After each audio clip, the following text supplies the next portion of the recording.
Gravando.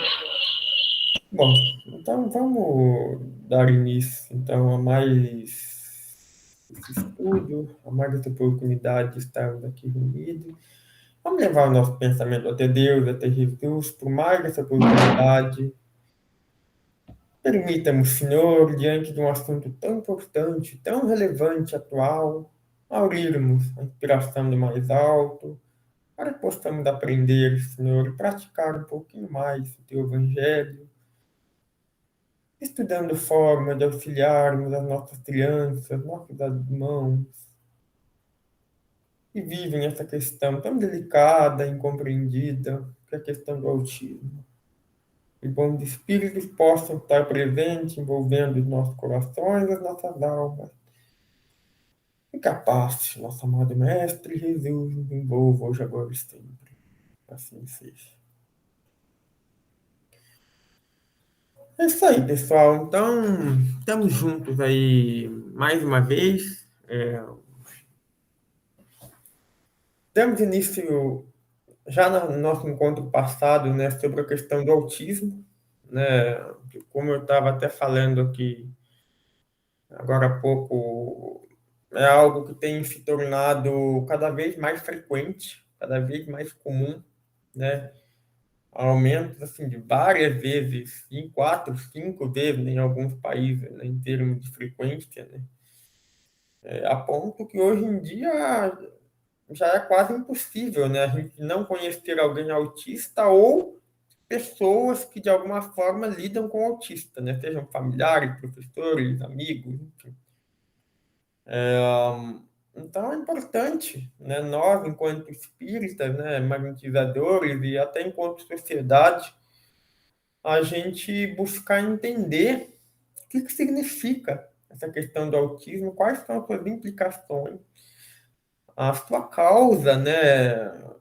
Inclusive na visão espírita, né, espiritual, né, do porquê que isso acontece, entender também suas questões psíquicas, é, sociais envolvidas, né, e como ajudar, né, o Jacob no livro Magnetismo Humano, né, que a gente vai ver possivelmente no encontro da semana que vem, ele nos deixa, né, um protocolo onde a gente pode, inclusive, auxiliar os nossos irmãos autistas, né? E é interessante como a gente vai ver que ele traz um relato assim bastante animador, né, de melhora significativa. E não é só o Jacob, a gente vai ver um vídeo aqui que eu trouxe de um médico espírita, neurologista, neurocirurgião, né? Se eu não me engano, vinculado, inclusive, à Associação Médico Espírita, né, a AME, é, onde ele traz, né, casos de melhoras assim, significativas na questão dos autistas. Né? Como a gente até viu na semana passada, né, o autista nós temos 3 níveis. Nível básico, né, o mais fraco que seja, o moderado e o avançado, né, que seria o mais grave, né, onde os sintomas são mais evidentes, né, e onde a necessidade de auxílio, né, de acompanhamento constante torna-se mais proeminente, né?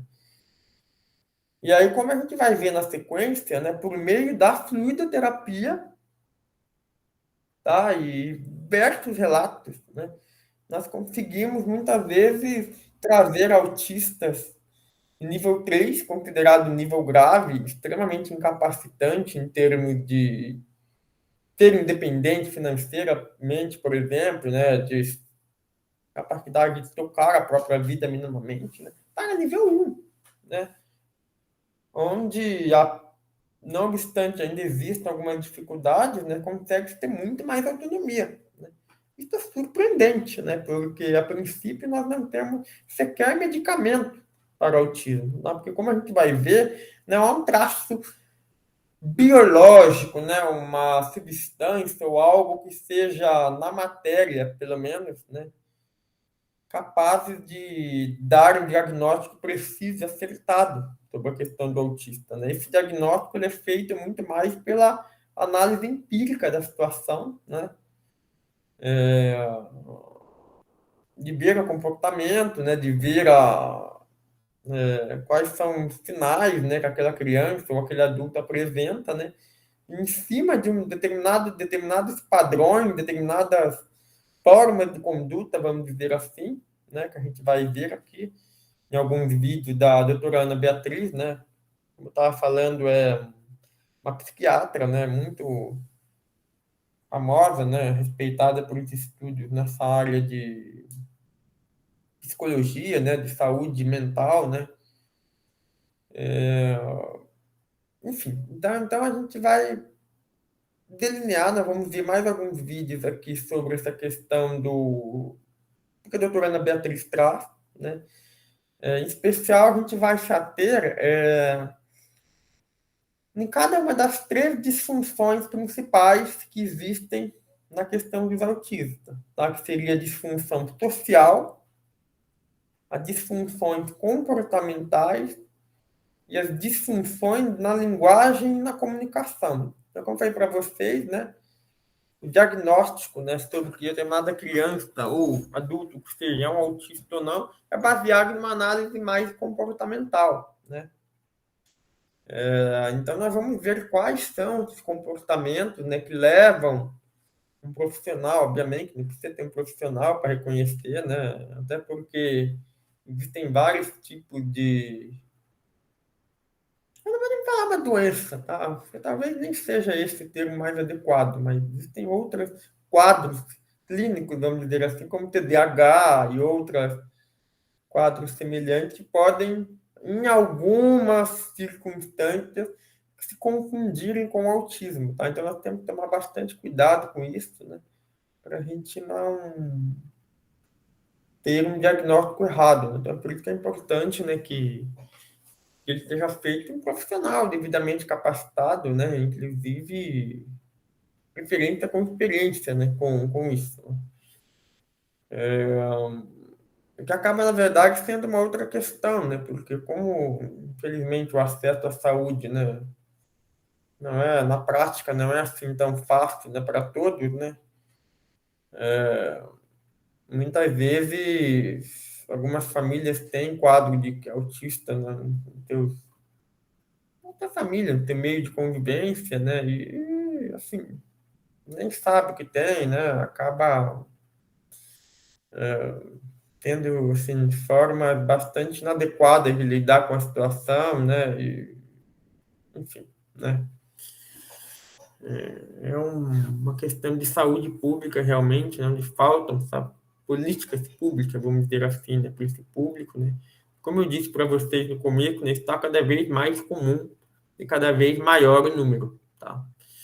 Então, se tem mais delongas, vamos tirar alguns vídeos aqui, né? Complementando já o que a gente viu na semana passada, né? Que foi um vídeo mais introdutório sobre o autista. Então, nós vamos ver algumas disfunções, ou seja, comportamento esperado dos autistas, né? Para que a gente consiga, de certa forma, analisar, né, e entender, né, o que significa isso, tá? Então, vamos lá, então. Deixa eu ver aqui. Já está aparecendo, né?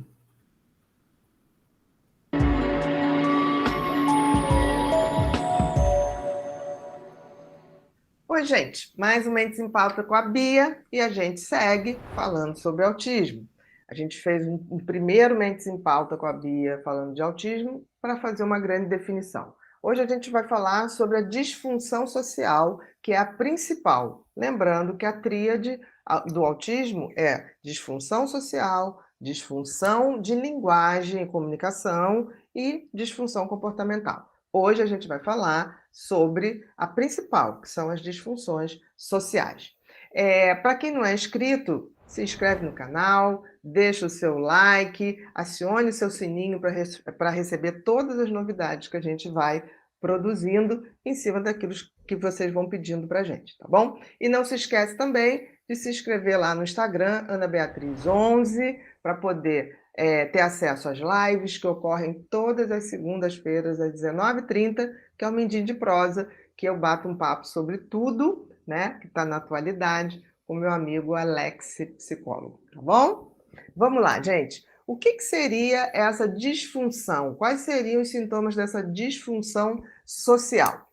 Primeira coisa, é a área mais prejudicada, ou seja, dentro do autismo, é a condição sine qua non para se efetuar um diagnóstico. Se você não tem essa dificuldade de interação social, esquece, não é autismo, é outra coisa. Pode lembrar, mas é outra coisa. Então vamos lá. As principais, eu estou botando aqui as principais manifestações que a gente pode ver isso.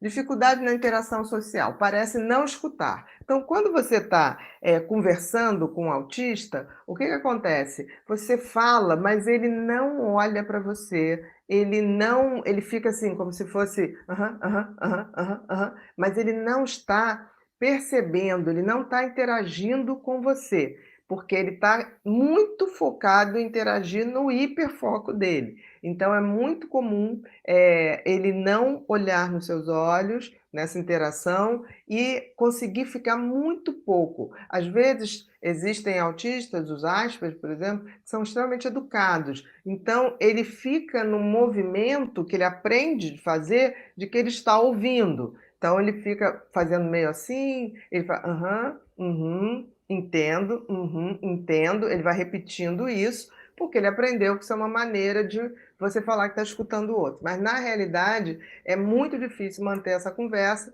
porque ele não consegue interagir com a outra pessoa. E isso não é frieza, tá, gente? Isso é uma dificuldade real de interação. 2, não consegue estabelecer contato visual, isso eu já coloquei, né? Então, isso é muito característico. E não é porque eles estão mentindo, não, tá? Porque, em geral, autismo tem muita dificuldade de mentir. É a dificuldade, porque quando não tem aquela história que os olhos são a janela da alma, é como se eles tivessem dificuldade de estabelecer. Eles se sentem invadidos, né? Se ficar naquela posição de olho no olho, dá um mal-estar, que eles se sentem extremamente invadidos e até acuados. Então, eles têm essa dificuldade real, tá? 3, dificuldade de compartilhar momentos de interesse com os outros.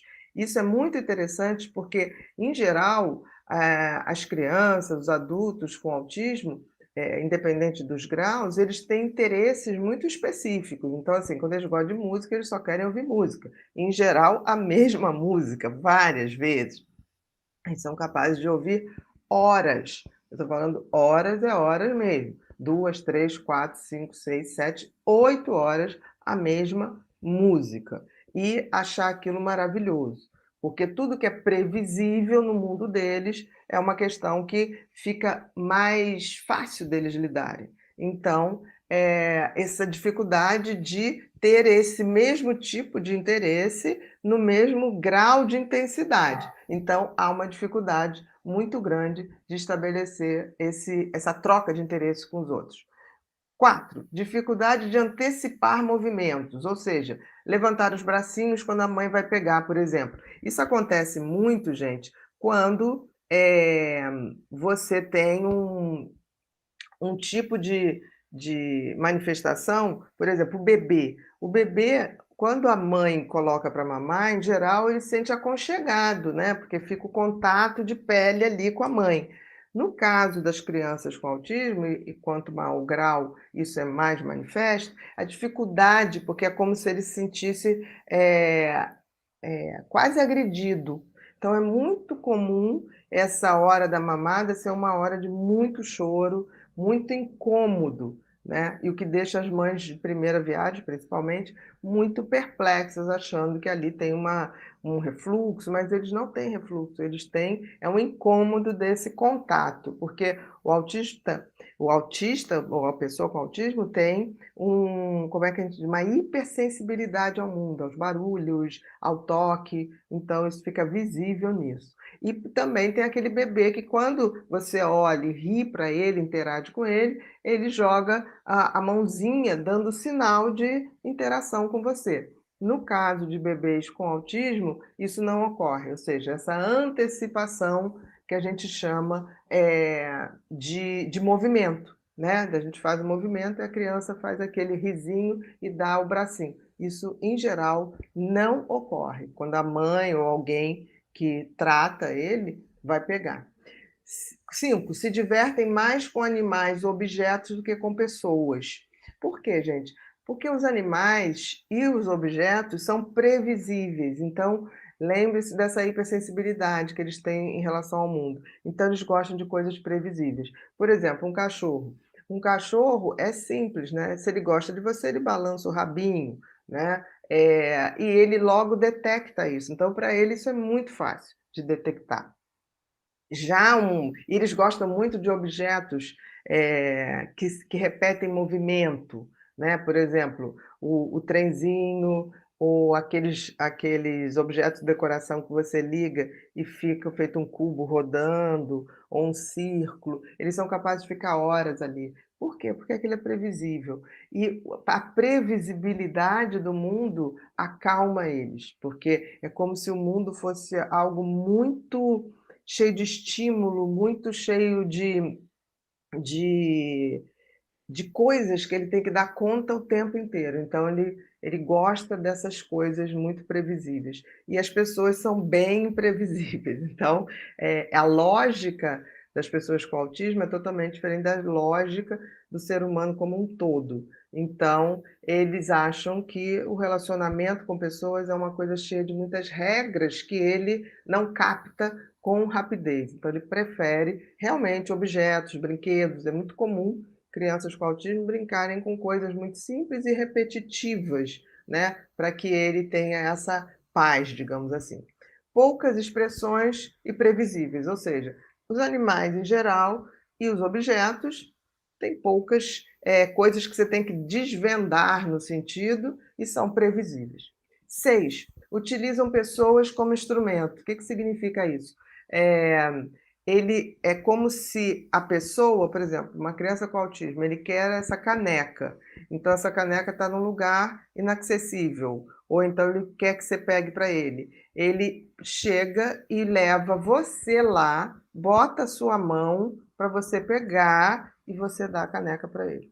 Né? Ao invés de falar, mãe, pega ali a caneca para mim. Não, ele vai lá de uma forma objetiva e prática e como se o seu braço ou a sua pessoa fosse uma ferramenta para pegar esse objeto.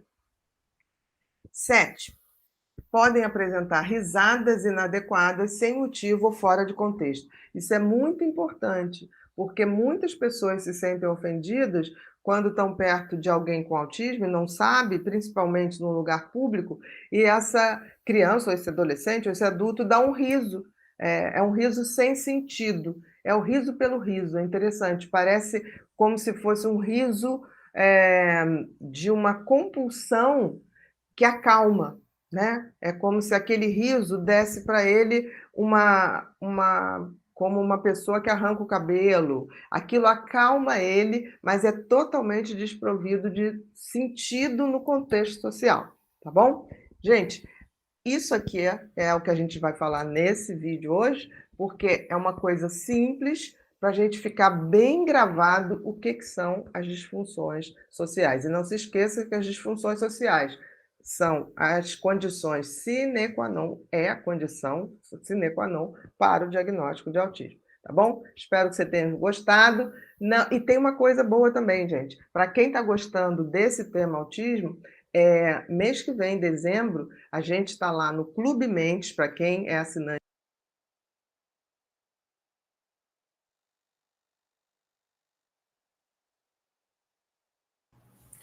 Bom, gente, então a gente viu aqui na sequência, né, desse vídeo, perdão,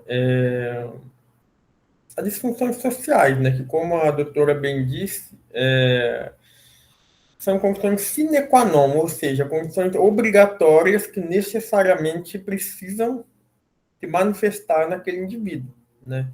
Nós vamos ver que existem outras disfunções, como disfunção na comunicação, como disfunções comportamentais, né? Só que as sociais, né, foi o que a gente acabou de ver, elas são obrigatórias, né? Se não tiver isso, não é autismo, tá? Então a gente poderia catalogar esse quadro dessa criança, desse jovem ou adulto como alguma outra coisa, né? Mas não o autismo. Então agora na sequência a gente vai ver agora questão da disfunções comportamentais do autismo, né? E, e o que isso também significa, né? Para que a gente consiga entender, né, como identificar e a gente vai ver na sequência auxiliar esses irmãos.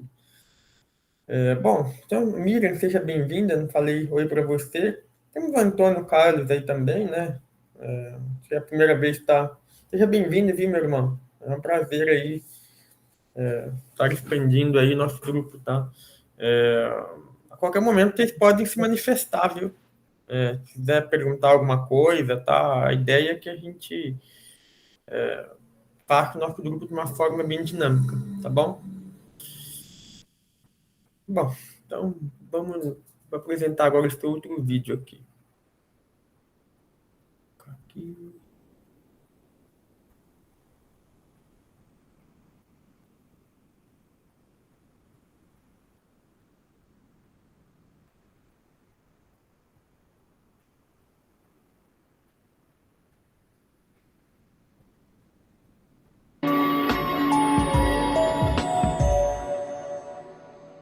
Oi, gente! Mais ou menos em pauta com a Bia e hoje a gente fala das disfunções comportamentais do autismo. A gente já fez vários videozinhos antes, quem está aí acompanhando, e para você poder receber tudo isso, não esquece de se inscrever no canal, acionar o sininho para receber todas as novidades, vai entrando, você vai sendo avisado, e deixa o seu like ou seu dislike ou sugestões para os próximos vídeos. Não esquece também que se você é um mente maníaco, dá uma olhadinha lá no Clube Mentes, que você faz a inscrição lá no Ana Beatriz 11 no Instagram, porque lá tem tudo sobre comportamento de maneira bem mais profunda, tá bom? Então hoje a gente vai falar sobre as alterações comportamentais do autismo.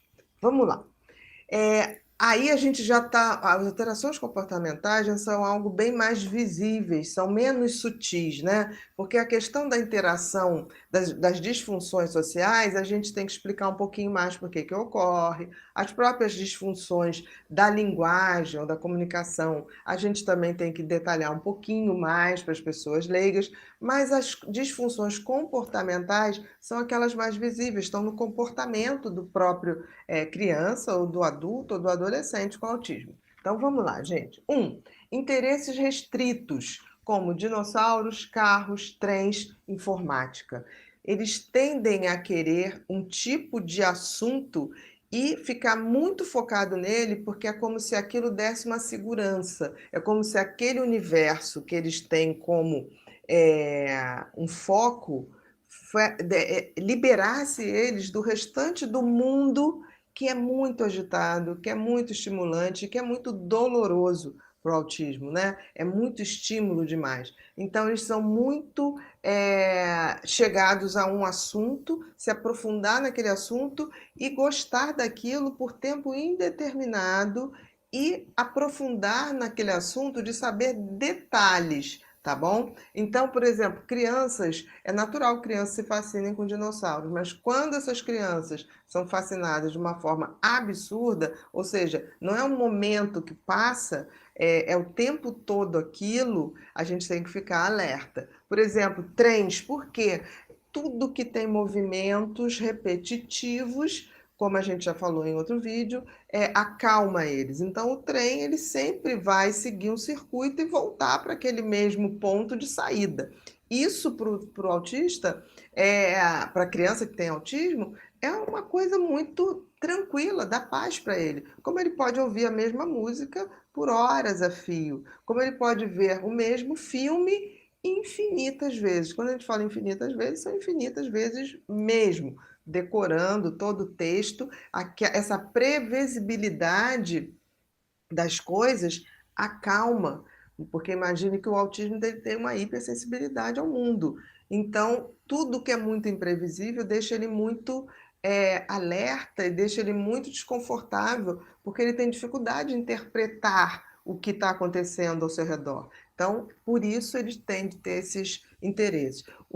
A informática, eles podem até desenvolver talentos muito grandes na informática, porque lembre-se que a informática é a tal da linguagem digital. A linguagem digital ela é binária, ou é zero é um, é zero é um. Então é um jogo muito simples. Pode ser complexo de programar, mas é muito simples. Um computador ele tem uma linguagem numérica que é 0, 1, 0, 1. Tudo é 0 ou 1. Só vai modificar se é 0, 0, 0, 1, 1, ou se é 1, 1, 1, 0, 0, 0, ou se é 0, 1, 0, 1, 0, 1. Então, para eles, isso é muito bom, é previsível. Para a gente pode ser chato. Então, eles não dominam a linguagem analógica, que é a de analogias, de metáforas, que é o universo humano, né? É a coisa da interpretação da poesia, que você tem que ter a coisa do subjetivo, a coisa do metafórico. Isso para eles é muito difícil. Por isso que eu costumo dizer que a gente tem que quase pensar numa pessoa com autismo como se fosse uma espécie de inteligência artificial. 2, apego à rotina. Fazem sempre do mesmo jeito, sistematicamente, ritualizando, como se fossem manias, né? Então, eles precisam dessa reprodução o tempo todo, da mesma coisa, para se sentirem seguros. Então, é muito comum algumas mães nos procurarem achando que o filho, ou que o filho tanto faz criança, adulto, mas ele é cheio de manias. Sim, as manias para eles são uma maneira de manter o mundo previsível e seguro, digamos assim. 3, movimentos estereotipados e repetitivos, balançar o corpo, bater palmas, pular, torcer os dedos, abanar as mãos, que é um movimento assim. E aí você fala assim, mas por que eles fazem? Eles se sentem bem, né? É o movimento pelo movimento, diferente do TDAH, que é o movimento pela necessidade de dar vazão a um cérebro ruidoso. Com o autismo já é diferente. Eles se acalmam com aquilo como se fosse um ritual de acalmar mesmo, mas não tem um propósito específico. Se você perguntar, eles vão dizer, é bom, e ponto, tá? Valorizam mais a parte que o todo, perdendo a noção do conjunto. Demoram mais tempo para mudarem o foco. A gente sabe, os estudos mostram que, por exemplo, você fazer leitura facial no rosto do outro é uma habilidade de um cérebro que precisa conectar uma série de informações. E tudo indica que o cérebro autista ele tem uma dificuldade em fazer essas conexões. Eles têm o tal dos neurônios espelho, só que tem que esse neurônio espelho é como se neles fosse um pouquinho mais lento. Então eles levam mais tempo para ler uma fisionomia, por exemplo. E ninguém fica com a fisionomia parada para dar tempo do autismo, que quem tem autismo ler. Então, por isso, eles têm essa dificuldade de entender, de valorizar partes. Então, ele olha para você, ele vê o teu rosto, mas ele não vê se você está fazendo uma fisionomia de saco cheio ou de raiva. Não, ele está vendo o rosto. E isso por essa lentidão em conectar todas essas informações. 5, hipersensibilidade ao toque, isso eu já falei, né? De pele, de som. Por isso que eles têm muita dificuldade no contato físico. Então, toda vez que você estiver perto de alguém com autismo, respeite isso, né? Deixe que ele, aos poucos, se desensibilize e te dê um abraço ou aceite um beijo, uma coisa assim. Hiperatividade física, tá? São esses movimentos, que são movimento pelo movimento, não por uma necessidade de acompanhar a velocidade do cérebro. É um movimento quase como se fosse para acalmar, um movimento previsível. Ele gosta do movimento, porque o movimento se repete, e tudo que se repete dá a ele uma sensação de conforto e previsibilidade. Andam nas pontas dos pés. A hipersensibilidade de pele é tão grande com as pessoas que têm autismo que eles têm dificuldade de botar o pé inteiro no chão, ou nunca botam o pé no chão. Então, quando eles estão descalços, eles tendem a andar na ponta do pé o tempo inteiro, tá bom? E isso pode até ter consequências, né? De ter que ir a um ortopedista e o sapato gasta mais na ponta. Então, isso são sutilezas que a gente precisa ver. 8, ficam angustiados com mudanças na rotina ou estrutura. Você quer deixar um autista, uma pessoa com autismo, irritada, mudar a rotina dele. Tudo tem que ser planejado. Ou então, saber que se você vai fazer aquela mudança, porque é bom para ele, ter muita paciência, porque ele vai ter uma dificuldade de adaptação, porque, novamente, ele vai sempre buscar segurança, ele sempre vai buscar algo previsível. Qualquer mudança, assim, de horário de comida, de horário de escola, de tarefas, isso tudo para ele precisa estabelecer para ele ter uma certa um controle daquele mundo que para ele é tão mundo, nosso mundo para ele é um mundo excessivamente estimulado. Então, é a dificuldade que eles têm para mudar a rotina.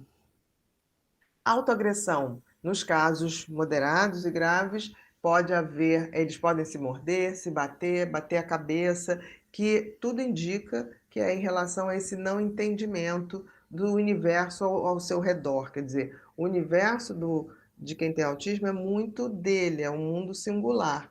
E o universo fora é extremamente tomado como extremamente hostil para ele. E muitas vezes eles têm essa autoagressão como se fosse um desespero disso, desse não entendimento. E 10 gostam de objetos que giram. Então, ventilador, roda, prato, tudo que tem um movimento que tende a se repetir, novamente acalma essas pessoas que têm esse universo tão particular e que, ao mesmo tempo, têm uma dificuldade muito grande de interagir no universo coletivo, tá bom? Muito obrigada, a gente vai ficando por aqui e fica aí a dica.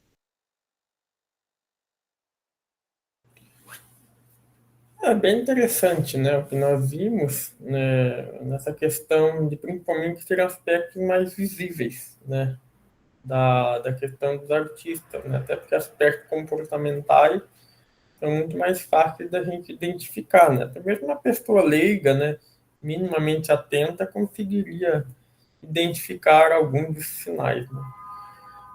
Vou colocar mais um vídeo ainda da doutora, né, agora falando sobre as disfunções na linguagem e na comunicação, né, também bastante interessante.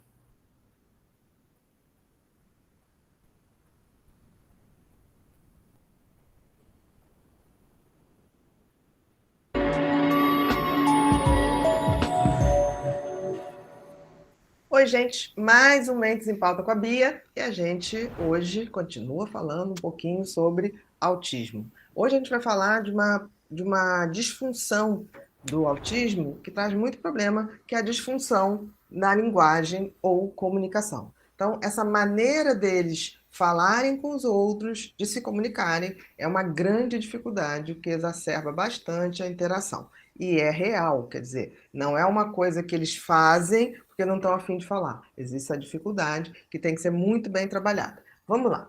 As pessoas com autismo têm grande dificuldade de se comunicar, verbal ou não verbal. Porque, gente, a gente não pode esquecer que existe aquela comunicação, que é a comunicação dos sinais, que é a comunicação corporal, né? Tipo assim, quando eu estou conversando com você, se eu me interesso pelo assunto, eu tendo a aproximar o meu corpo de você. Então, existe uma série de comunicações não verbais que também estão bastante alteradas nas pessoas com autismo. Não interpretam adequadamente os sinais de comunicação e, por isso, acabam se isolando. Então, essa comunicação não é só a comunicação com o outro, é a comunicação com o mundo. Isso é muito difícil para eles, né? E, em geral, como eles não entendem como se faz essa comunicação, ou o que é a coisa metafórica, né? Simbólica, subjetiva nessa comunicação, eles se entediam ou então ficam extremamente irritados, dependendo, né, do grau de autismo, e tendem a se isolar, porque fica um mundo mais previsível, mais confortável e com menos desafios. Então, a gente vai citar aqui algumas coisinhas para exemplificar essa dificuldade de comunicação. Dificuldade na linguagem falada ou para manter, iniciar ou terminar uma conversa adequadamente. Então, além de não saber expressar aquilo que eles estão querendo, né, eles têm uma dificuldade em focar na outra pessoa, porque elas não conseguem fazer a leitura facial das pessoas, não conseguem fazer leituras de sutilezas para manter uma conversa adequada com o outro. 2, uso estereotipado e repetitivo de linguagem. Isso é muito importante, tá, gente? Decoram textos, voz infantilizada, ecolalia. É muito típico, por exemplo, uma pessoa com autismo ir ver um filme, gostar de um filme ou de um desenho animado, se for criança, e repetir frases inteiras daquele filme com a entonação do personagem. Então fica uma voz diferente. Quando é criança, principalmente quando essa criança gosta de um determinado desenho, ela reproduz exatamente aquele desenho com a entonação. Então fica assim, eu me lembro do Flintstones, né? Então uma criança ficava assim, vamos Flintstone, hello Barney, e eles ficam repetindo isso de forma aleatória. E a gente olha assim, acha tão interessante, nossa, uma predisposição artística, é porque eles tendem a fixar linguagens que chamam atenção e reproduzir literalmente daquela forma. E também não só a entonação, mas exatamente as mesmas palavras, mesmo que eles não entendam o que significa aquilo. A voz infantilizada de personagens ou voz de personagens estereotipadas mesmo. Os textos e ecolalia. É muito comum quem tem autismo repetir várias vezes uma mesma palavra, ou então repetir o final da palavra que o outro está falando. Então você está falando, então a gente foi lá e viu o pôr do sol. Aí ele continua, pôr do sol, pôr do sol, pôr do sol, pôr do sol. Então é muito comum, isso chama ecolalia. Isso eu diria que são as coisas mais visíveis para um leigo ou para pais que começam a lidar com essa situação, até professores, coleguinhas. 3, dificuldade de engajar-se em brincadeiras imaginativas. Por quê? Porque eles não têm a coisa simbólica, metafórica. Então você fala assim: vamos fingir que eu sou o Homem-Aranha. Aí ele olha, ele tem um raciocínio concreto, né? Bem concreto. Mas você não é o Homem-Aranha. Mas você não é o Homem-Aranha. Mas você não é o Homem-Aranha. Aí a pessoa fala: não, vou fingir. Então, assim, essa dificuldade de metaforizar a realidade. Eles têm uma coisa muito literal na fala e na interpretação. Inversão de pronomes, ou seja, eles geralmente se referem a si, não, eu vou fazer. Ele tem fome, ele está com fome, como se ele fosse uma terceira pessoa. Isso também ocorre nessa linguagem. 5, são ingênuos, não avaliam segundo as intenções. Então, assim, uma pessoa pode estar dizendo para ele: eu vou te levar para um parquinho, você vai brincar, você vai fazer isso, e essa pessoa ser uma pessoa maldosa que está enganando.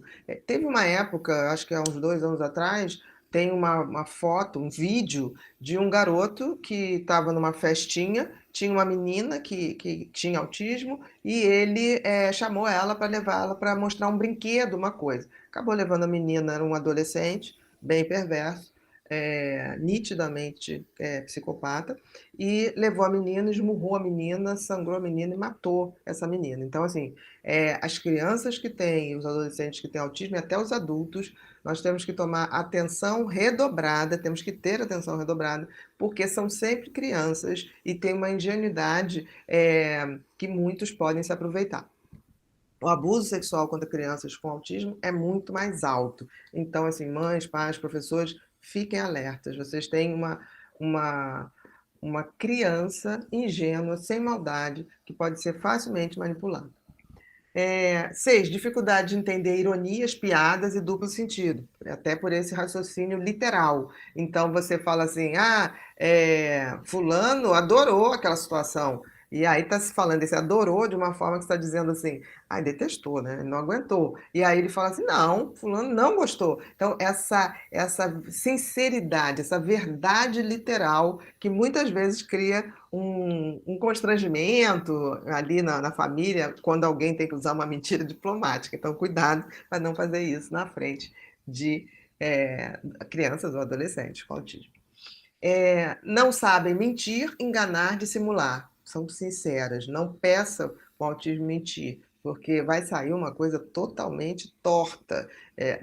O cérebro dele não tem este preparo. Então, se ele for mentir, ele vai mentir de uma maneira tão estereotipada que vai ficar assim visível, muito visível. E 8, podem aprender a ler e escrever sozinhas. Então, isso é muito típico do Asperger, tá? E muito típico dos autismos de alta performance, que a gente coloca ali os dois, sabendo que só tem uma diferença. O Asperger não tem a dificuldade de linguagem, né? De adquirir a fala, coisa que o de alta performance tem, né? Mas isso não impede dele ter um talento extraordinário, tá bom? Então, bom, isso é o que eu queria deixar para vocês da disfunção da linguagem, é claro que é um resumo. Convidar vocês também que não são inscritos, não são membros do Clube Mentes, para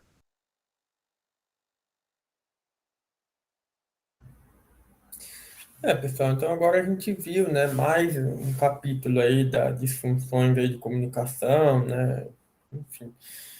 É importante a gente ver, né, os pontos principais, né, que foi elencados, né, e me preocupa principalmente a questão da ingenuidade dessas crianças, né. Então é uma coisa que a gente tem que estar muito atento, né, porque infelizmente nós vivemos num mundo onde existem pessoas mal intencionadas, né, e que sim, podem, né, infelizmente virem a cometer algum mal, né, contra crianças ou mesmo adultos, tá? Então é importante, né, também por isso, né, que esse tema seja cada vez mais debatido, cada vez mais levado, né, preparando os pais responsáveis a lidarem de maneira adequada, né, com esse tipo de situação, né? Porque, como a gente viu ali, nessa dificuldade, essa sinceridade dele, essa dificuldade de interpretar ironias, essa ingenuidade que eles possuem, tudo isso infelizmente, pode ser utilizado de uma forma bastante ruim, inclusive para eles, tá? Por outras pessoas, né? Então, nos nossos trabalhos mesmo, né, é sempre legal a gente tentar dar muita orientação aos pais, aos responsáveis, às crianças, né? Porque, enfim, né, o nível cultural da população em geral é bem reduzido, né? Então, é importante a gente fazer esse papel mínimo de orientar, né, de passar alguma informação que possa auxiliar, dar um alerta, né, enfim, né, eu acho que cabe a nós, né, até como imperativo moral, né, fazer esse esclarecimento, auxiliar de alguma forma nesse processo, né, e com isso a gente pode estar contribuindo aí, né, para que, ou minimizando, né, a possibilidade de que essas crianças, esses jovens, né, sofram na mão de alguém aí mal intencionado. Então é muito importante a gente ter toda essa noção, né, nos capacitando, de certa forma, né, a entender minimamente o que se passa, né, entre os autistas. Bom, gente, então eu acho que com isso a gente fecha, né? Obviamente aqui nós vimos só aspectos mais básicos, genéricos, né? Não tenho pretensão nenhuma em aprofundar muito, até porque não sou da área da saúde, né? E eu conheço minhas limitações aí, né, para lidar com um tema tão diverso e complexo, né? Que é essa questão do autismo. Agora eu vou colocar o último vídeo da noite, né? Que é um vídeo espírita, né? Onde um médico vai trazer algumas considerações sobre a questão do autismo agora na visão espírita, tá? Então, agora que a gente já tem já um entendimento mínimo, né, do que é o autismo, né, quais são as disfunções que, em geral, acompanham, né, agora vamos ver a visão espírita, né? Estou querendo entender, né, o que acontece na questão do autismo, tá? Então, vamos lá.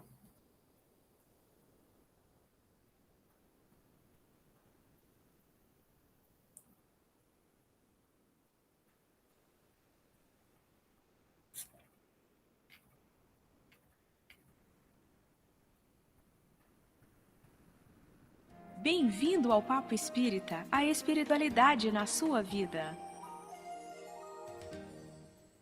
Olá, amigos, bem-vindos. Esse é o programa Papo Espírita, uma produção da Comunhão Espírita de Brasília no YouTube. Desde já eu te convido para curtir o nosso canal, colocar o seu like nos nossos programas, ativar o sininho, se inscrever e receber as produções da nossa Casa Espírita, em especial esse Papo Espírita, que vai ao ar todas as quintas, às 19 horas, lá no YouTube. Eu sou Ana Cristina Sampaio, estão comigo as colaboradoras, proprietário do Núcleo de Intervenção em Neurologia Infantil e Centro de Diagnóstico Infantil, escritor e palestrante da AME Brasil. Doutor Fernando, seja muito bem-vindo ao nosso programa e obrigada por aceitar aqui o nosso convite para falar sobre um tema bem instigante, que é o autismo. Tudo bem com o senhor? Tudo bom, tio. É um prazer estar aqui e nesse período curto de 40 minutos, esperamos abordar de forma abrangente o aspecto do autismo infantil, as suas repercussões e muito mais, da ênfase de que o autismo infantil, dentro da doutrina dos espíritos por Allan Kardec, tem uma posição invejável. Nós conseguimos explicar, através da doutrina, o porquê do autismo. Fantástico, é exatamente isso que a gente está se propondo aqui no programa. E antes de eu passar a palavra para o senhor, eu queria dizer que a psiquiatria moderna define o autismo como uma desordem comportamental, um distúrbio do desenvolvimento causado por mudanças em algumas áreas do cérebro antes dos 3 anos de idade. A medicina ainda desconhece suas origens e a palavra autismo tem origem grega, autos, que significa si mesmo. Então, a pessoa portadora do autismo tem dificuldade de comunicação e de relacionamento social, ficando presa em seu mundo interior. O autismo sempre existiu, afetando pessoas de todas as épocas e culturas, geralmente sendo dado um diagnóstico errôneo de retardo mental. Hoje em dia, com um diagnóstico um pouco mais preciso, mas ainda insuficiente, está se verificando que o autismo é uma verdadeira epidemia. Só nos Estados Unidos estão identificando uma criança para cada 150. Então, a doutrina espírita, eu trouxe aqui uma publicação a respeito de autismo, né, na visão espírita, é uma obra de Hermínio Corrêa de Miranda, que se chama Autismo, uma leitura espiritual. E nessa obra, o autor afirma que a pessoa que veio para esta vida com autismo está rejeitando o seu processo reencarnatório, devido aos débitos do passado e ao qual tem que expiar nesta atual existência. Podemos dizer que é uma reencarnação compulsória, palavras do autor. Então, doutor Fernando, qual a sua visão sobre o autismo baseada na doutrina espírita? Bem, o autismo visto na visão espírita, nós temos que buscar 2 autores que eu reputo de primeiríssima linha na pesquisa do autismo na visão espírita. Seria Hermínio C. Miranda, que já foi citado por você, no seu livro clássico Autismo, uma leitura espiritual, e o livro da Sueli Caldas Schubert, a nossa irmã de Minas, um livro chamado Transtornos Espirituais, uma leitura espírita também. Sem a visão daquilo que Kardec conceituou belíssimamente no Livro dos Médios, ao abrir a primeira questão do Livro dos Médios, quando ele pergunta: há espíritos? Kardec faz um apanhado imenso para poder mostrar a sua assertiva, e ele mesmo faz a antítese daquilo que negam o espírito como imortal. Então, coube a Kardec essa definição da imortalidade do ser espiritual que somos todos nós. Eu vou buscar na obra Transtornos Psiquiátricos, do nosso irmão Geider, de Minas, da AME Minas Gerais, que sem a visão espiritual de que somos seres criados pelo Criador incriado, Deus, através das pluriexistências reencarnatoriais, passando por essa fieira que os hindus chamam de samsara, nós não sairemos daquilo que Geider chamou de o fundo de quintal. Ou seja, a psiquiatria não dará um passo. Atendendo crianças autistas há bastante tempo, a primeira vez que eu me deparei com uma criança autista foi em 1981. E eu realmente não sabia o que era aquilo. Eu sabia que estava diante de um problema, e era um problema grande, porque os pais trazem a criança e dizem: o que é que meu filho tem? e eu realmente não sabia. De lá para cá, o conceito do autismo vem mudando, graças aos estudos biomoleculares que estão sendo realizados. E, dentro desse paradigma médico e espírita que as AMEs incorporam e que, graças à doutora Marlene Nobre, nos deixou esse legado, nós somos uma minoria criativa, por sermos médicos com visão espírita. Nós saímos um pouco na frente daquele que olha uma criança autista e não vê o ser espiritual. Então, olhando a obra de Ivone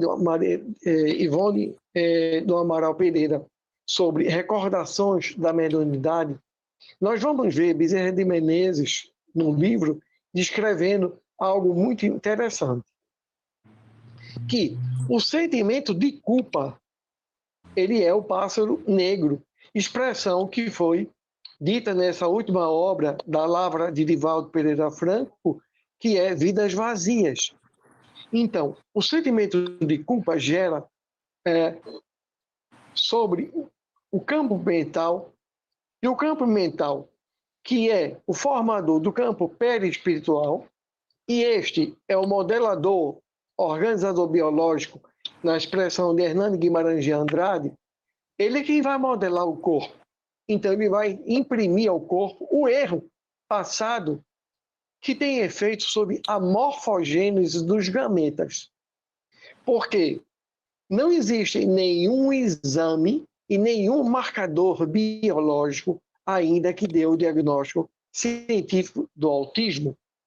Atualmente, o grupo de Carlos Garia, do Miami Children, Carlos Garia é um professor brasileiro que mudou-se na década de 70 para os Estados Unidos e nunca mais voltou. Ele vem ao Brasil dar cursos. Eu já fiz cursos com ele, conheço pessoalmente, e ele mostra atualmente que só candidatos a genes têm 850 genes. Obviamente, existem alguns genes que definitivamente estão envolvidos no autismo. Exemplo, na síndrome de Rett, que não se chama mais hoje, se chama apenas TEA. O cromossoma X, no locus do genético chamado MSCP2, é a causa. E a gente já pode pedir geneticamente.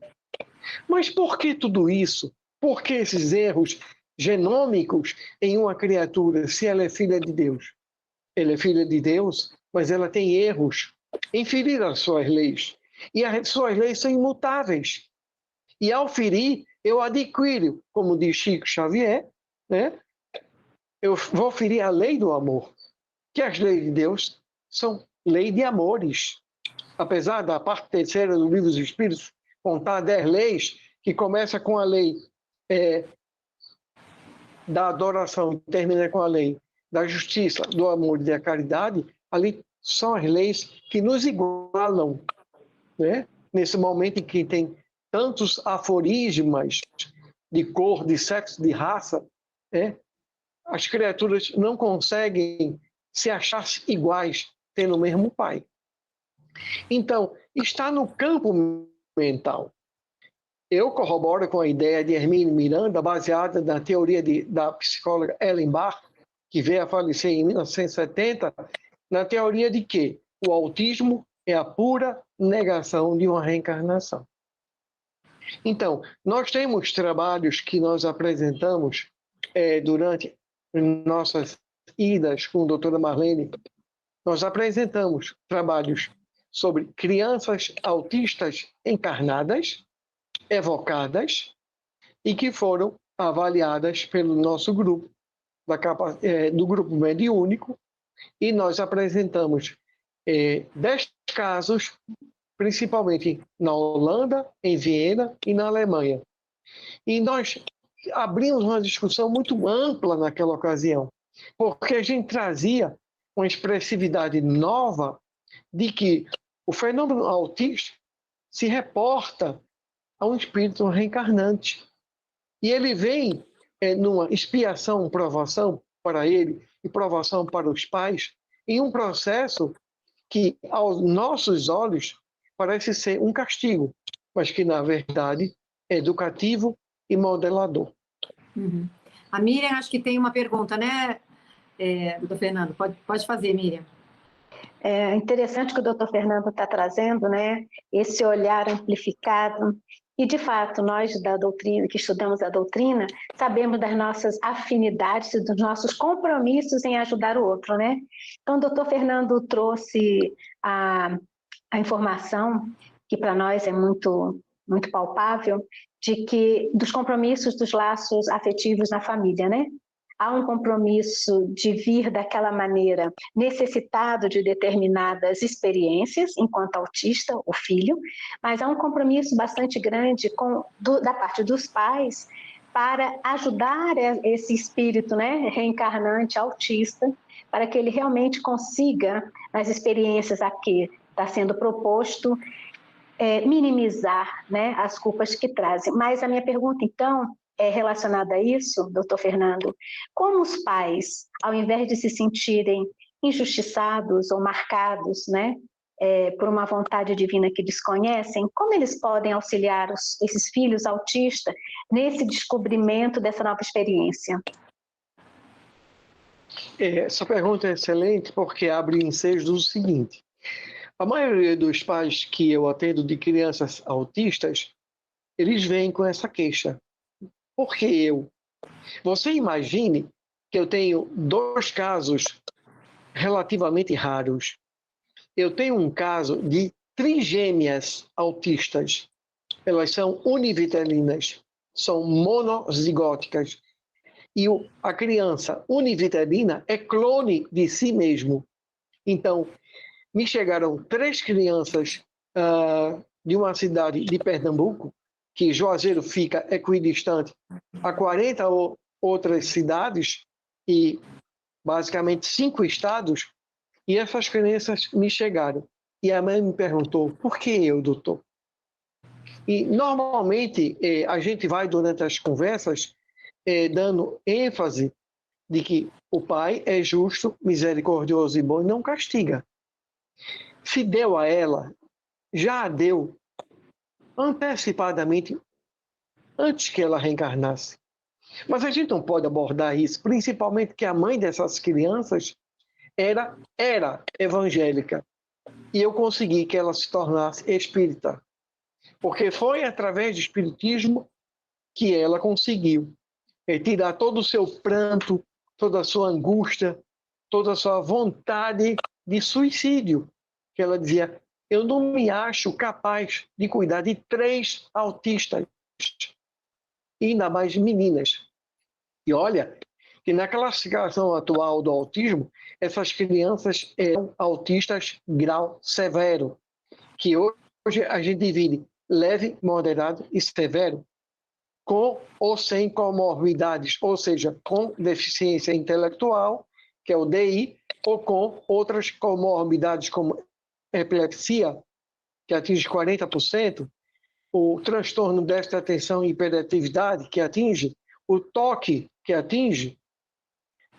Você hoje só tira da criança autista a psicopatia, esquizofrenia.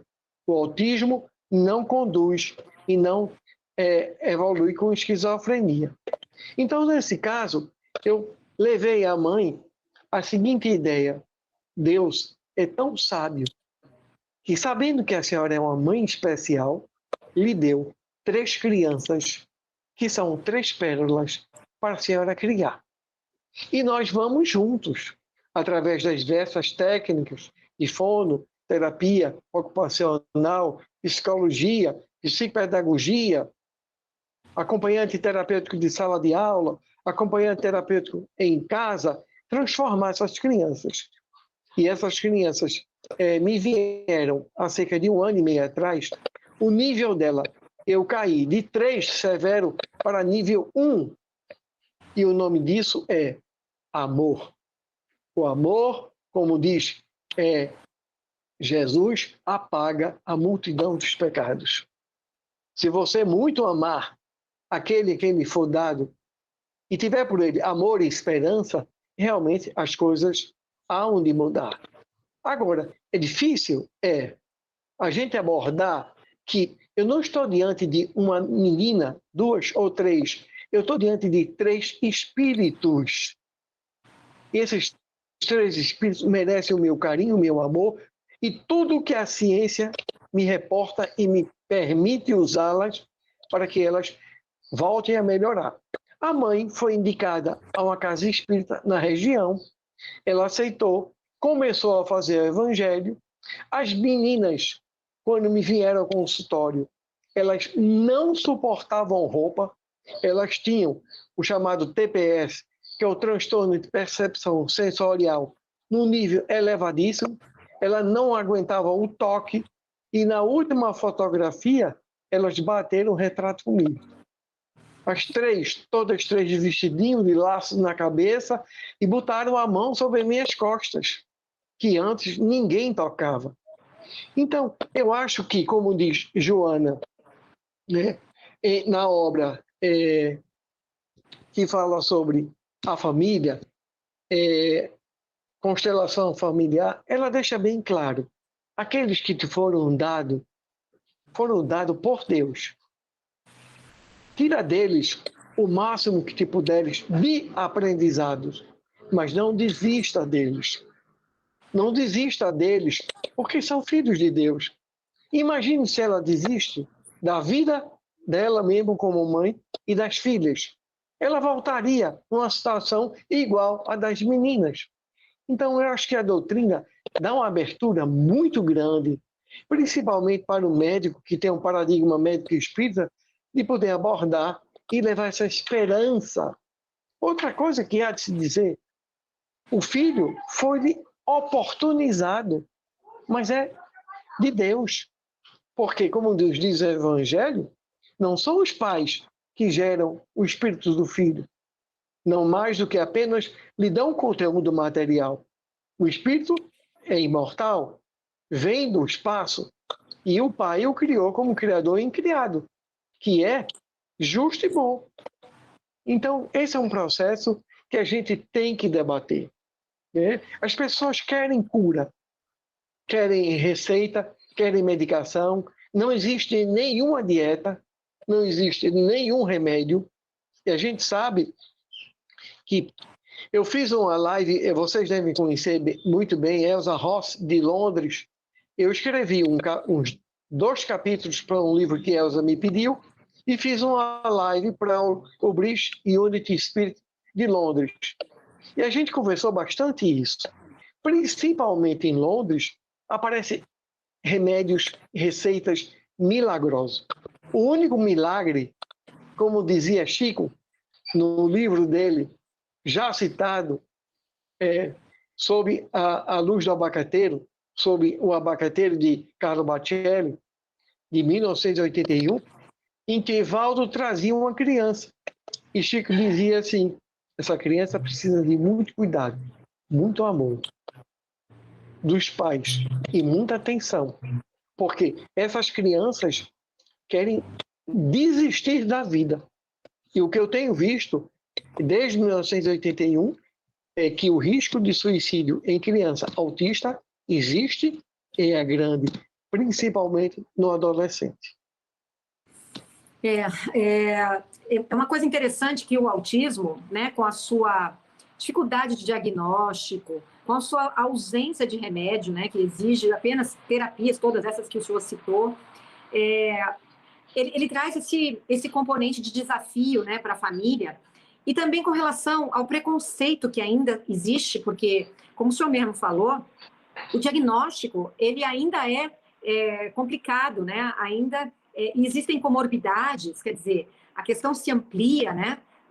No espectro autista. Existem 3 níveis e eles podem caminhar de acordo com a evolução do tratamento, né? Ou não tratamento.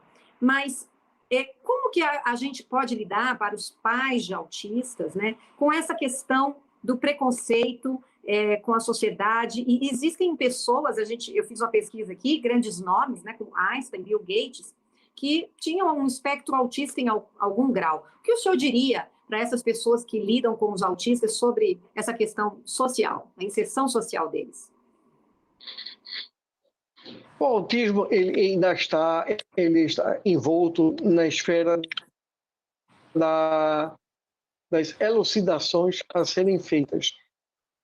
A nossa contemporânea, se a gente for ao tempo dos gregos, principalmente de Espartacos, o deficiente intelectivo, ao nascer na região de Esparta, ele era descartado. Né? As meninas também eram descartadas, porque os soldados espartacos deveriam ser rígidos, homens perfeitos e sãos. Então, quando Michel Foucault descreveu o Elogio à Loucura, a partir do século XIX, na primeira metade, e abordou aquilo que Pinel, em Salpêtrière, na França, foi e abriu os grilhões que prendiam os chamados ditos loucos, as pessoas pensam que a criança autista é louca. O maior exemplo de perfeição, de vontade própria, de evolução, a gente recebe de Temple Grandin, que foi aquela especialista em zootecnia americana, que, segundo o terapeuta dela, ela diz no seu livro, que é a sua autobiografia, ela descreve: eu sou o que eu sou porque o meu médico não exigiu que eu fosse a ele, mas ele veio a mim. E essa técnica veio a mim, é o que eu digo às famílias, é o chamado ABA, análise do comportamento.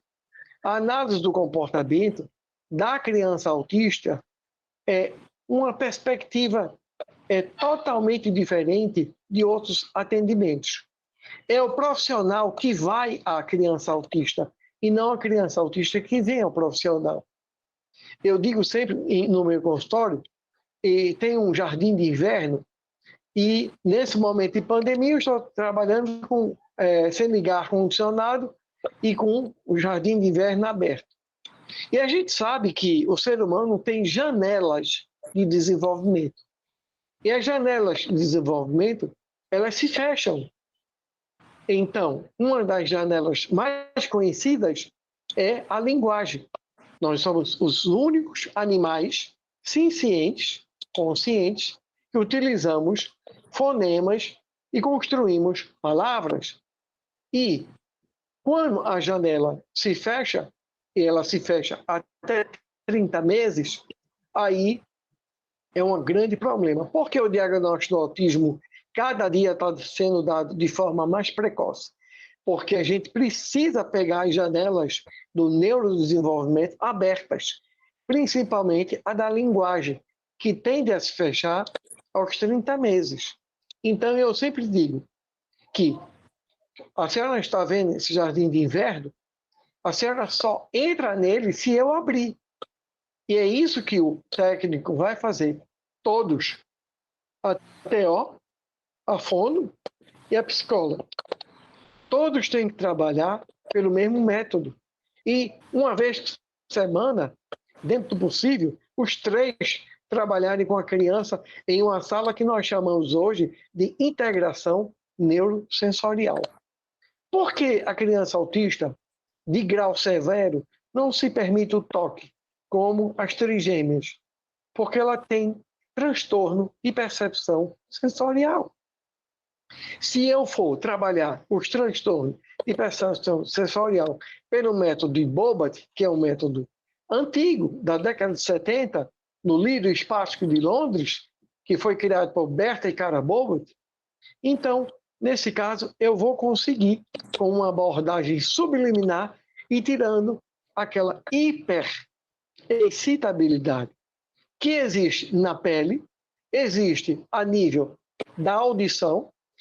São crianças que não aguentam carros de som, que não aguentam motocicletas, que não aguentam fogos, latidos de cachorro, porque são hipersensíveis. Quando a gente vai tirando essa hipersensibilidade através da técnica, o ser humano vai voltando a uma realidade.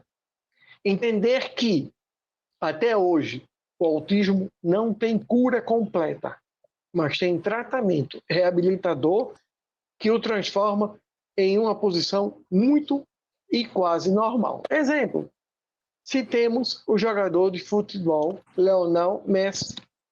Ele é portador de síndrome de Asperger. Ele se enquadraria muito mais, segundo Landau, no idiota savant, porque ele tem o quê? Profundas habilidades motoras para o futebol. E isso deu a ele um relevo e uma classificação de excepcional. Então, a gente tem que aprender com a criança autista, né? E não tem que ver na criança autista um ser pária, à parte, deslocado. Não. Agora, a sociedade não está ainda preparada. De leis, o Brasil tem todas para o autismo, mas não funciona. Na verdade, não funciona. Nas escolas, nos teatros, nos ambientes, o autismo tem todo o direito. Um dos direitos mais interessantes que eu vi do autismo foi que, eu acho que foi durante o governo de Lula, toda criança autista tem direito a um salário mínimo vigente no país. Para eu conseguir isso, é uma luta imensa. Né? Para a gente conseguir um benefício programado contínuo, eu normalmente consigo um benefício programado descontínuo de 2 anos e fico renovando. Sim. Então, as políticas públicas de saúde e sociais para o autismo existem apenas no papel. Sim. Thelma, queria te passar a palavra. Tem alguma pergunta para o doutor Fernando? Em relação a essa questão do acessar o autista, né? Ele vive como se fosse numa bolha, né, doutor Fernando? E aí todo esse processo da família, dos médicos, para acessá-lo, né? Então, assim, tem todo um trabalho em conjunto, né? Multidisciplinar, vamos dizer assim, né? E também espiritual. Bom, exato. A gente dá para discorrer sobre isso de forma bem interessante. Eu vou te trazer um dos exemplos da Casa Espírita. Estávamos terminando uma reunião mediúnica, da qual eu participava. E, subitamente, um comunicante se fez por um médium feminino e pediu licença para expressar. Naquele dia, nós tínhamos feito vibrações exatamente para aquelas 10 crianças que estávamos começando os trabalhos. O que ocorreu foi uma criança designada e autonomeou-se de Marcelo, encarnado, na ocasião morando em Niterói, Rio de Janeiro, Grande Rio, e que disse o seguinte: eu venho aqui pedir a vocês oração pelos meus pais. Eu sinto muito que eu olho a minha mãe e não vejo. Minha mãe chora e eu não choro. Meu pai se aperreia e eu não sinto nada. Eles não sabem que eu não posso sair da minha bolha. Se eu sair, eu serei atingido. Então, nós fomos estudar o caso de Marcelo e vimos o seguinte: no autismo, a criança que vem, na verdade, esse espírito devedor, ele, naquela teoria de Wellenbach, de Hermínio C. Miranda, na sua obra, ele nega o processo reencarnacional. Mas ele nega não porque queira, porque ele quer fugir aos algozes. Em um dos casos, dos 10 casos de crianças autistas, não foi de Marcelo, a gente trouxe um grande madeireiro do passado. Ele disse que derrubou 1000 árvores na Amazônia Legal para vender a madeira. A gente sabe que nas florestas, na flora e na fauna, nós temos espíritos que tomam conta dessas regiões. E se você agride a flora e a fauna, esses espíritos têm outros espíritos chamados espíritos elementais. E esses espíritos elementais são os guardiões da floresta, dos rios, das cachoeiras e dos mares. E esses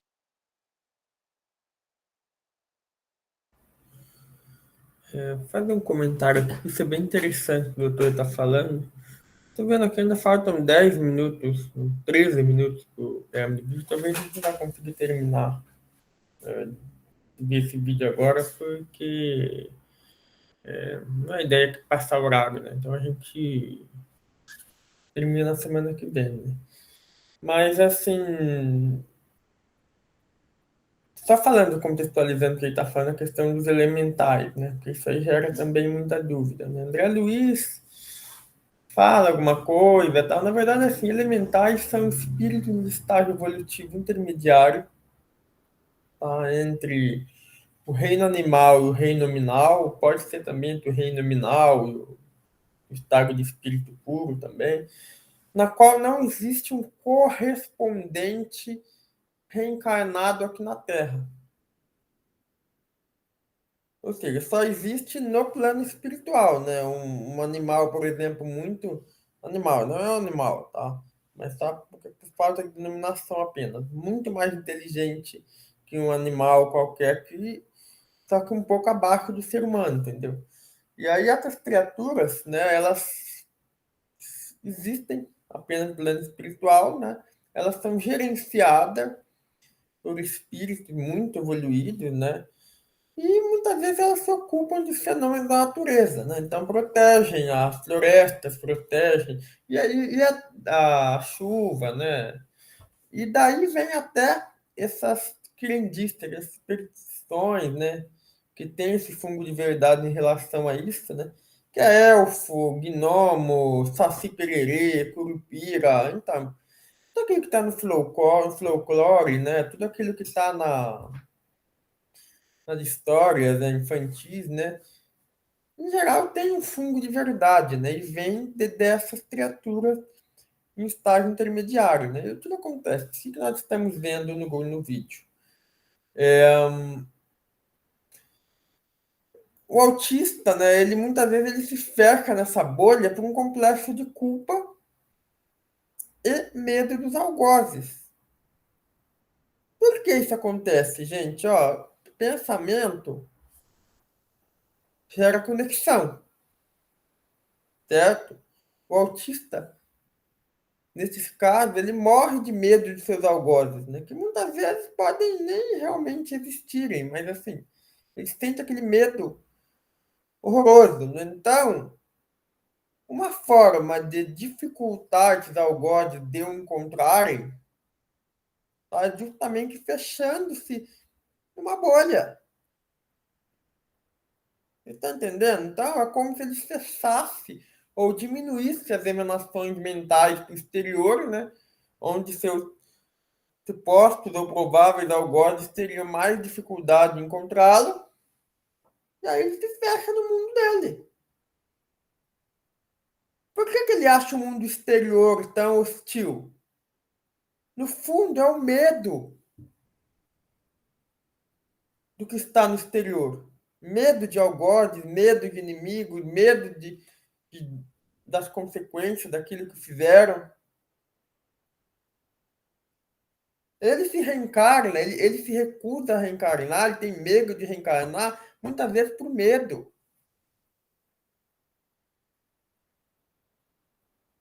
E como a gente viu, toda essa questão do medo, da culpa, é passada, de certa forma, o doutor até falou, né? Ó, campo mental, perispírito. Lembra, nós temos a nossa essência, André Luiz fala isso. Um pouco mais abaixo, nós temos o nosso campo mental, nós temos o nosso perispírito, o modelo urinador biológico, né? Na palavra do Hernando Guimarães de Andrade,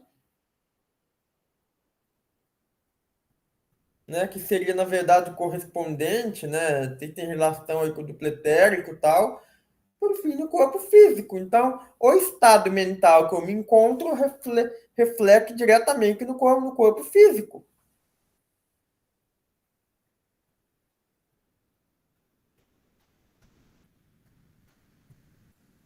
Por isso que é tão importante nós cercarmos de amor essas criaturas. Não de incompreensão, de raiva, de revolta, né? Como, infelizmente, a gente vê muito por aí. Por isso que é importante, no desdobramento, a gente conversar. Semana que vem eu não vou entrar nesse assunto agora, senão a gente vai estender muito, tá? Mas nós vamos ver que durante o desdobramento, nós conversarmos com outras crianças, com esses jovens, isso ajuda demais. Enquanto ele está dormindo. Mostrando que ele é amado, que ele não precisa temer, que ele vai ser protegido, ele vai ser amparado. Por isso que ele gosta tanto de rotina, de previsibilidade, porque ele tem medo do desconhecido. E realmente pode ser hostil mesmo. Pode mesmo ter vários inimigos atrás dele, por qualquer que seja a razão. Tá? Então, só que não nos cabe ajudar, a julgar. Até porque se veio essa demanda para nós, cabe a nós termos a humildade e a grandeza de desempenhar da melhor forma possível o acolhimento. Ah, mas eu vou acabar a minha vida? Não. Deus sabe que aquilo é o melhor para a nossa evolução. Não é muitas vezes aquilo que a gente acha que é. Numa visão rasa, numa visão materialista. Certamente vai ter uma implicação evolutiva para nós. Há um resgate também para os pais, para os familiares, para quem convive de perto. Isso é óbvio. E lembrando que Deus não coloca nenhum fardo superior àquele que a gente consegue carregar. Não que o autista seja um fardo, tá? Não é isso que eu estou querendo dizer. Eu estou querendo dizer na questão fardo no sentido de provações, dificuldades. Deus não coloca dificuldades acima daquilo que a gente consegue lidar. Senão Deus não seria Deus.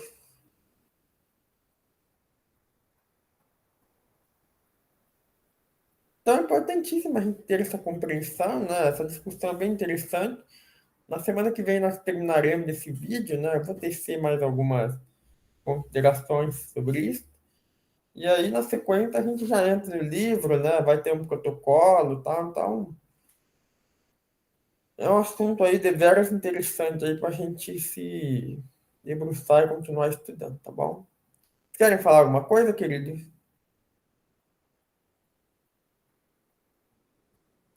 Então tá. Vamos fazer nossa prece final. Ô, Miriam, você tá por aí, por gentileza? Você conseguiria fazer a prece final pra gente?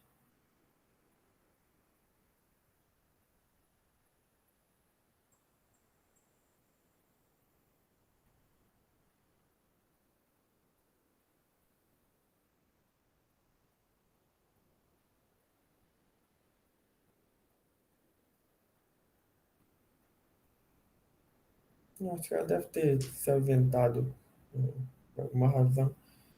Olha, Sandra, você consegue fazer a prece final pra gente? Faço sim.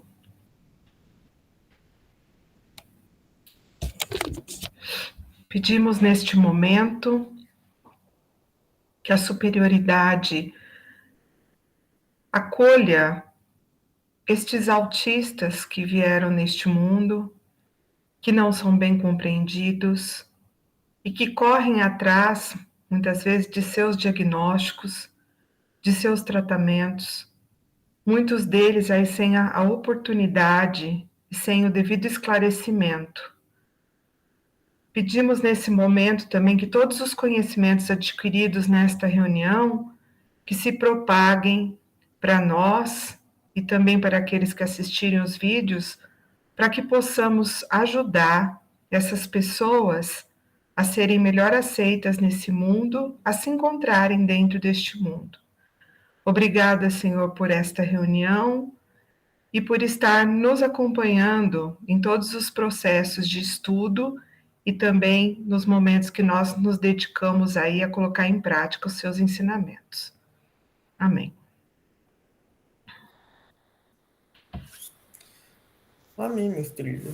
Então é isso. Bom, então, até a semana que vem, então, meus queridos. Tenta entrar para a gente, com certeza, tem muita coisa para falar, né? Um assunto, como vocês bem viram, bastante atual, relevante, né? E é fundamental que nós, enquanto espíritas, enquanto cidadãos, na verdade, né, tenhamos aí uma compreensão mínima, né, do que seria o autismo, né? E como a Alessandra bem disse, né, nos capacitarmos de alguma forma a sermos agentes de transformação da sociedade, né? Ainda que dentro das nossas limitações, né?